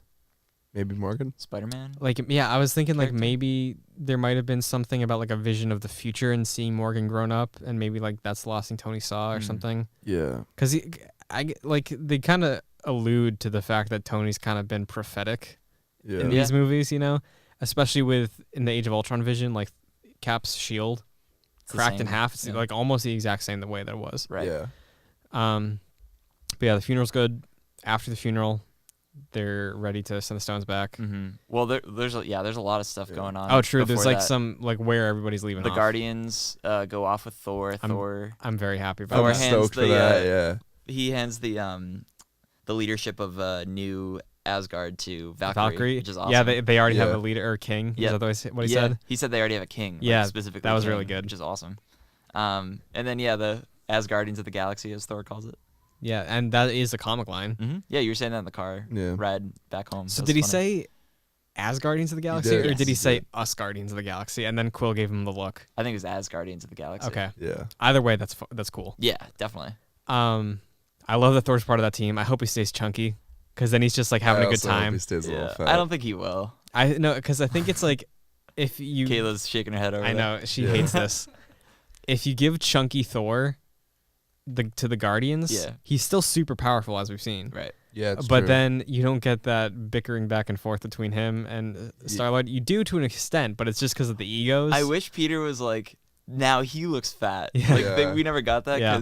because obviously Drax is like, no, you're a dude. This is a man. man, yeah. I wish Peter said something like that. Like you're looking worse for wear. I feel like if they do keep Fat Thor, like I want Thor to be like the Charlie Day of Always Sunny in this group. I think it's a waste of Chris Hemsworth though. It sure is. You can I'm sure- easily recast That like, body is- yeah. I'm sure he's not going to insane. have a lot of like shirtless body fat scenes, but it's Oh, gonna. He's that would probably be gonna- awesome though. he's probably gonna be a little like less pressure on him to be ripped all the time. That's a good point. Yeah. So that way he can just keep doing Do these that movies thing. while he's older, because he wants to keep doing these movies. That would be Yeah. funny if, like, we always get a shirtless shot of Thor. That'd be funny if we get the keep fat getting him. Thor. That'd be awesome. I mean, he still kind of looked defined. Like, Yeah, he like still had abs, kind Yeah, of. he had His even though that's- biceps were. Yeah, even though that like doesn't milk really work, gallons. Yeah. he still kind of had abs and Yeah. that gut.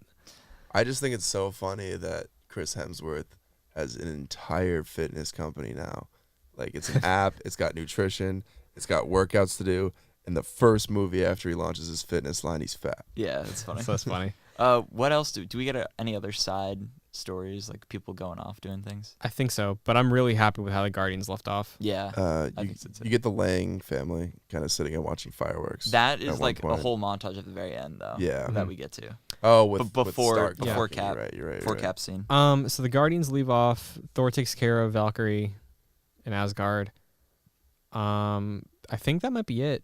I think this is the part where we get to Steve. Steve going back in time. Yeah, he gets on the. And God, The second he stood up there. everyone knew it. Yeah. Yeah, we'll see you in 10 seconds. Yeah, Okay. again, another, like, that's very confident. Like, we'll see Yeah. you in 10 seconds. Now, God, this is really sad, but I'm going to start off, if it's okay. I don't understand how he is back there. I don't either. We're all in the same boat on Okay. that one. But again, I think it's something we just have to accept Okay, as it that's fits fine. it within their rules, because it's not rules we're used to. Because yeah, sorry. I was going to say, in Winter Soldier, Peggy's like, oh, Steve is the one who ended up making me meet my husband. Mm. presumably they have a family. Do they not exist now? He probably goes back. Probably not. He probably goes back to 45 or like whenever immediately after he crashes. And Right. So he just there. reduces their existence or whatever. Did I say this on the show, or was I saying this to you earlier that I'd love to see like some kind of Disney Plus subscription? I was talking about this with my friend. Yeah, where he goes back to the plane with the Tesseract and does it in a way where he doesn't die or get frozen. I would love to see honestly, even another Captain America movie, if not a series, of Captain America dealing with Vietnam. Oh, wow. Oh. Because remember that Spider-Man Life Story comic? Yeah. The end of it is Captain America turning against the U.S. because he doesn't agree with Vietnam. Oh, that'd be amazing. Wow. So I'd love to see something like that. But continue. So when I saw Cap from behind, it looked like Skinny Steve. Like Yeah. Cap. I was like, how's this working? Like, Oh. I thought it was like Cap 1 Cap. So the second it was like, oh, he didn't come back, I was like, the entire time, as soon as they showed Bucky looking at something too long, I was like, how is old aged Chris Evans gonna look? That's the only thing I could think about. And I was like, oh, okay, it looks good. It looked fine. Good. It looks really Yeah. good. And it sounded good. You know who he sounded like? He sounded like just sounded like an old guy, but he sounded specifically like with the cadence in which he talked, he sounded like Joe Biden. I was like, old Cap, Joe Biden. All right. Yeah. I'll appreciate that. I'm trying to think of. Oh yeah, and he also gave the shield to Sam. Sorry to get you to jump ahead of time. God, this scene, Captain America and Spider-Man, but in the MCU, Captain America is my favorite hero. Yeah. And God, he's the best. Yeah. This was so emotional, and this was the best ending for a character I can think of without killing him. A literal passing of a torch. Passing of a torch. Yeah. And I love that it was Sam too.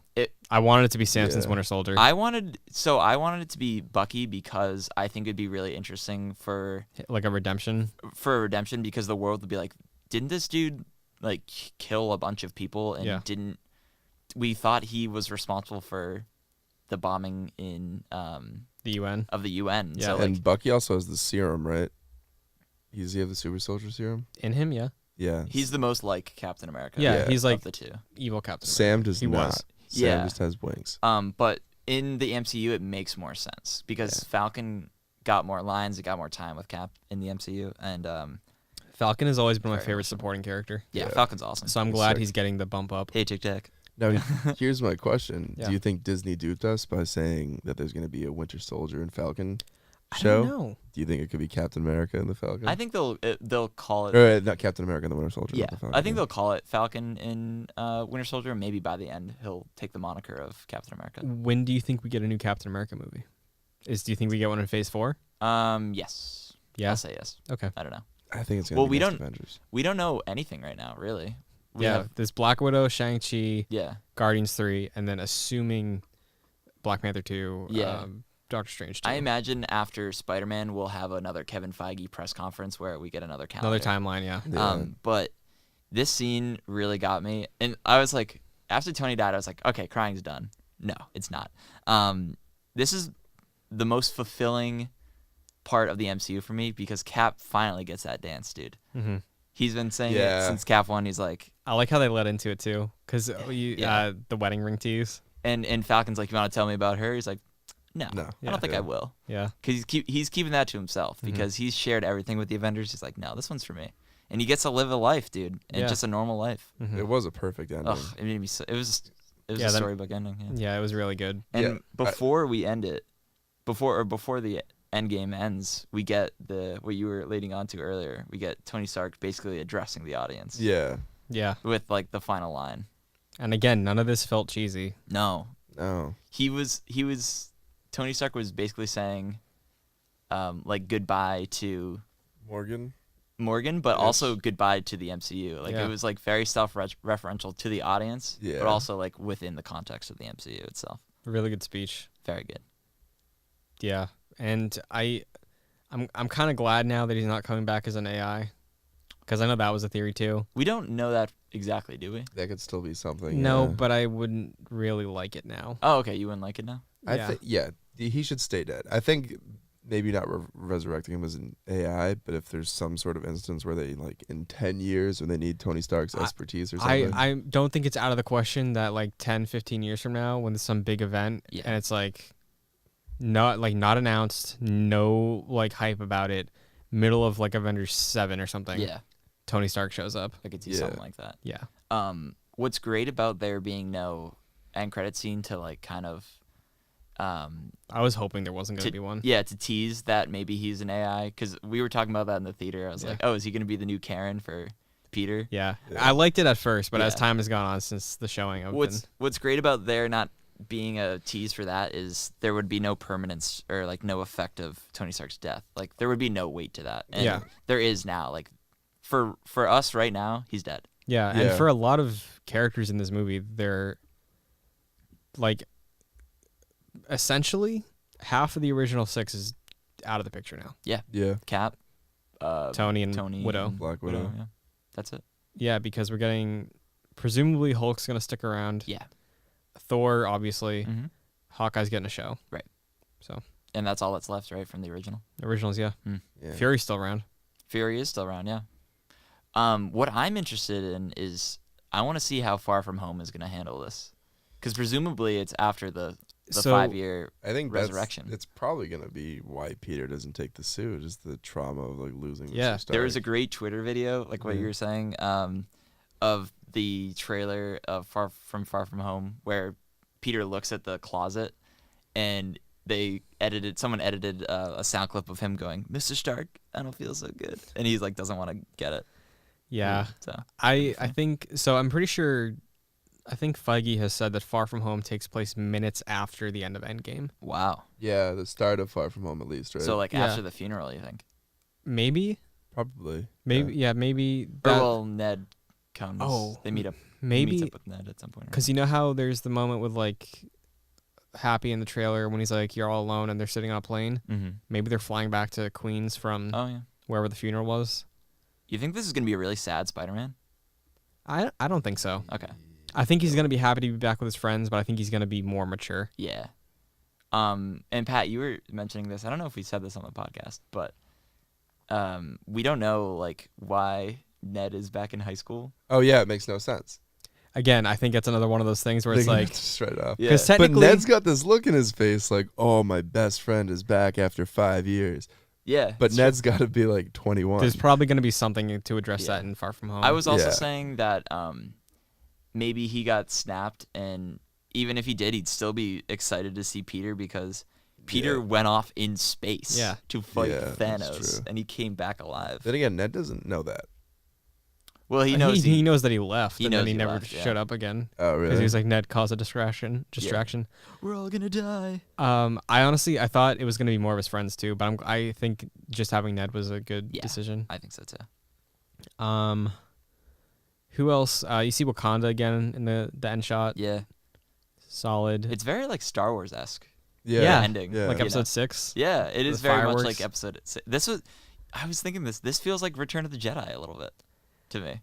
Empire is Infinity War for sure. Yeah. And this feels like Return of the Jedi for me a little bit. Yeah.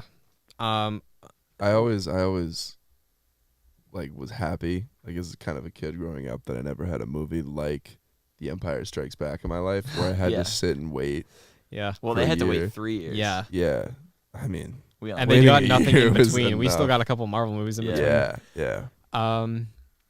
And it ends on Steve and Peggy dancing, right? Yeah, that was the end. That was the last shot. And for me, as a Cap fan, that was perfect. Yeah, and that was the same song that he had on as an apartment. Yes. From Winter Soldier. Right. Because I was crying at that part too. Yeah. And then I thought I was done. But in the first off, the credits, insanely impressive. Yeah. That at the point, there was, I forget who it was, but there was some point when they were going the single title cards for characters. I was like, oh my God. For the original Avengers, right? No, for just the cast of the Falcon movie. And I was like, this cast is crazy. Is insane. Yeah, and then they went to the original ones and they look like with the signatures. And because the music came in and then there was the signatures and the really slow lingering on this character, that's what made me cry again. Yeah, dude. Absolutely. Yeah. So good. Seeing Robert Downey Jr. up there at the last one. Good decision. Yeah.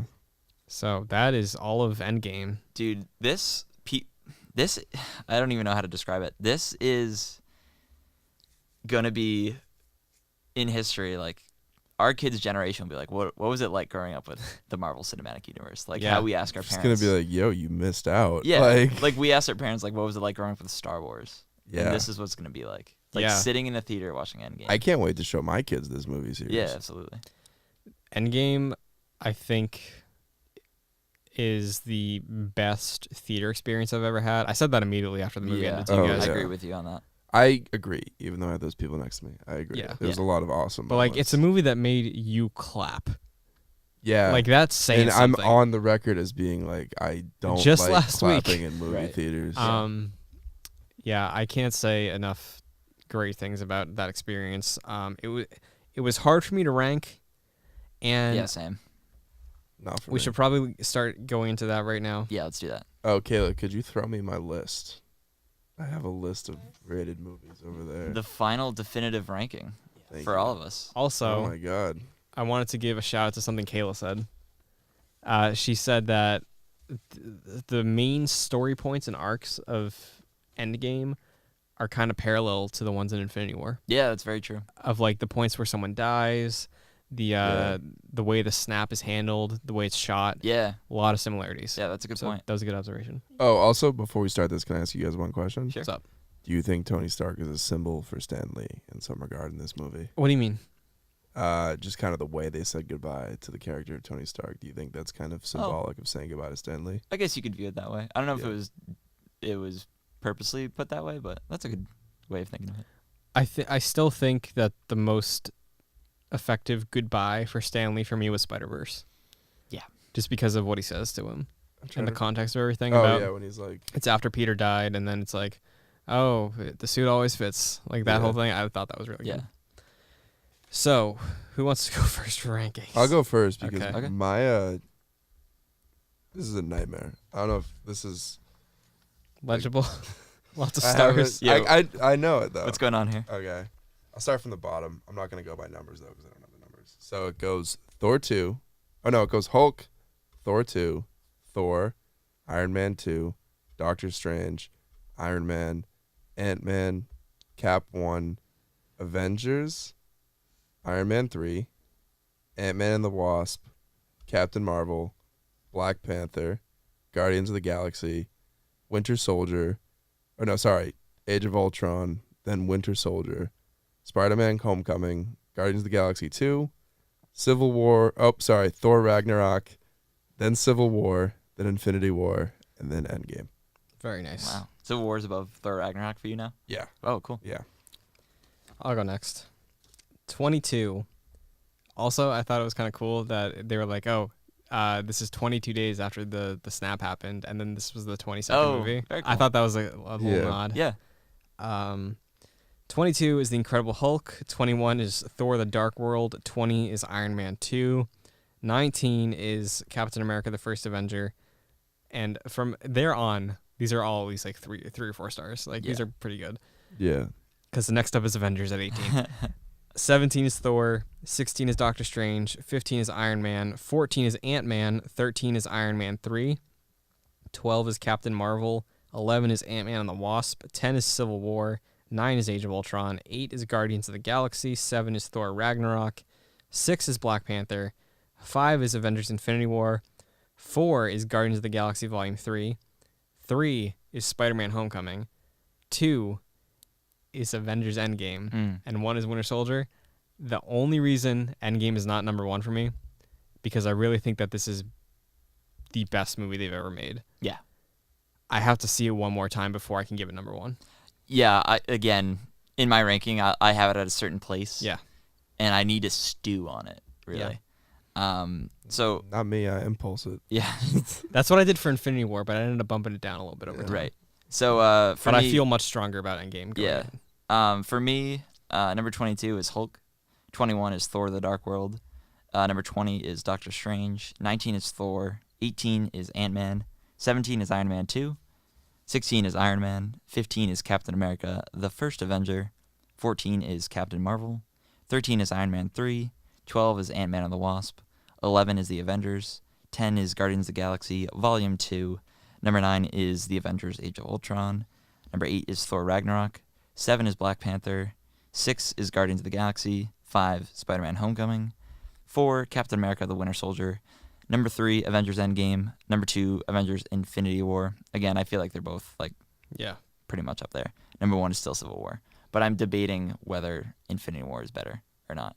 Than Civil War. Yeah. Interesting. In my mind. Very cool. Well, before we end this, yes, this is a surprise to you guys. Yeah. So, where's my bag? So we went on this little journey here together. Yes. And I wanted to thank you guys for having me on this journey. Oh. So I got you guys a little something. You may already have these. Okay. Right. So I feel bad I didn't bring anything. I no, know. that's okay. So this is a warning. This is Pat's. So Pat, I appreciate how much you like Civil War. More so than the average person, because I love Civil War. All right, dope. So I got you a cap. Oh, man, thank you. Civil War. I'll show it to the camera. Damn, I appreciate that, man. And Christian, this is the most Christian Buckley gift I can think for you. All right. You love Christmas. I do. And you love Spider-Man. So I got you this Spider-Man sweater. That is amazing. Spider-Man. Thanks, dude. That is awesome. Yeah, thank Look you, at dude. that. Yeah. Thank you very much for inviting me on this journey. I have had a blast with this show. I had a lot of fun, too. It is probably the best thing I've experienced at college. Yeah. And this is not the end of the show. No, For it is viewers not. or listeners. In the future, we're going to take a week off, so no episode after this one the following week. After that, we're leading into Marvel Book Club. Once a week, we're going to be reviewing, still probably talking about Marvel news in the first half, and then reviewing Marvel graphic novels, starting with Spider-Man Blue. So prepare for that as you see fit. But I want to thank you guys again. This has been an incredible experience. Absolutely. This has been one of the more investing, the more I've invested a lot of time into this project and never questioned why. Yeah. I've had a lot of fun doing this. Oh, this is awesome. Yeah. And you did a lot of work behind the board. That was awesome. Yeah, Christian, thank you, Pat. Christian behind the scenes too, doing everything. Christian did most things, and that is the studio, the social media, the editing, and all that. Well Thanks, done, guys. well done. And thank you for everybody who's hopped on this journey, and also thank you to Kayla for sitting through this entire episode today. Do you have anything you want to say about Endgame? Yes. Do you want to get on the mic for a second? It's short. Just point to me. I have a lot of thoughts, but I would like to close on that Loki and Bucky Barnes are the best characters in the MCU. Thank you for your time. Nice. That was earned. Hot take. Yeah. So yeah, I think that will wrap Endgame. Again, thank you guys so much. This has been awesome. Yeah. Thank you for the pop jacket. Thank you for the love pop it so much. And until next time. Season 2. Yeah. Can we call it that? Oh, also, sorry. We have a Twitter. At Excelsior JC on Twitter. Excelsior JC on Instagram, I believe also. And the show is on Spotify, Apple Podcast, and YouTube. Do you guys want to plug yourselves? Sure. Yeah. I'm talking a long time. You go first. Okay. You go first. You can follow me on Twitter and Instagram at FascinatedJack. I'm graduating college soon, so that's kind of terrifying. So I'm going to drive across the country. Nice. And you can follow my journey at some point or another there. Yeah. Nice. Nothing says graduating college like driving a million miles away from it. Yes. I'm on Twitter. I'm at the PMoron.